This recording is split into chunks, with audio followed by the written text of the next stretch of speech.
Here's the tutorial for our notes on properties of square roots. The product property of square roots states that if I have a square root of x times y, that's equal to the square root of x times the square root of y.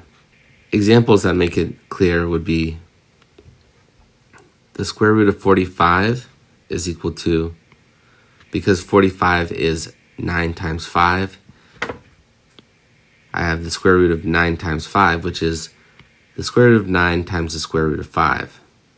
Now this is nice because the square root of 9 is 3, so I can rewrite the square root of 45 as 3 times the square root of 5. Another example, the square root of 8 over 2.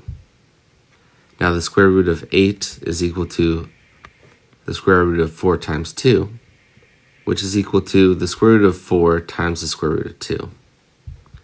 Now this simplifies the expression because the square root of 4 is 2, and so I have 2 times the square root of 2 divided by 2, and these 2's will cancel each other out to go to 1, so I'll have just the square root of 2. Next we'll have the quotient property of square roots. Algebraically it says that if I have the square root of x over y, that's equal to the square root of x over the square root of y. It will help looking at an example. I have the square root of 2 and 1/4. Now this is a mixed number. I'm going to want to change it to an improper fraction. 4 times 2 is 8, plus 1 is 9, so I have 9 over the square root of 9/4.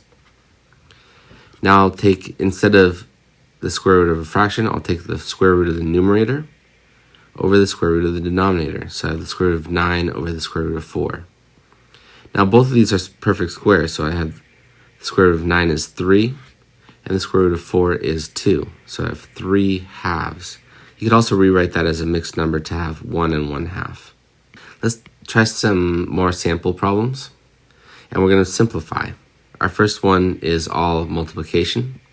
So 2 times the square root of 7x times 3 times the square root of 14x squared. I'm going to rewrite this to clarify what we're doing here.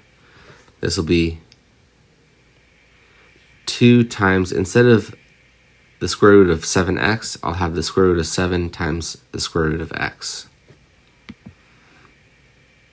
And then 3 times the square root of 14x squared becomes the square root of 7 times the square root of 2 would be the square root of 14 times the square root of x squared.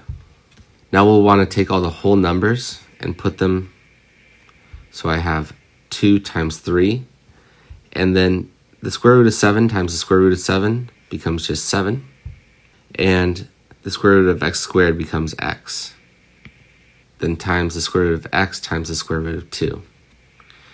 Now we'll rewrite this because 2 times 3 times 7 is 42, and I can rewrite the square root as square root of 2x, and then I'm done. I have 42x square root of 2x. Our next example, negative 7 minus the square root of 98, all divided by 7. Now when looking at this, I see that I can pull out a perfect square. It's 49. But let's write this out so we can see it clearly. 98 is equal to 2 times 49. So I can rewrite the square root of 98 as the square root of 2 times 49. Then I have the square root of 2 times the square root of 49. And the square root of 2 times the square root of 49 is 7.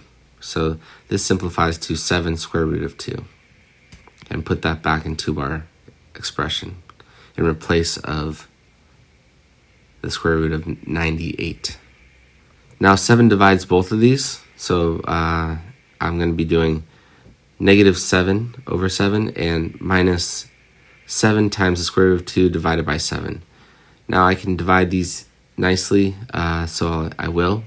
Negative 7 divided by 7 gives me negative 1, minus 7 being multiplied to the square root of 2, then being divided, just becomes the square root of 2.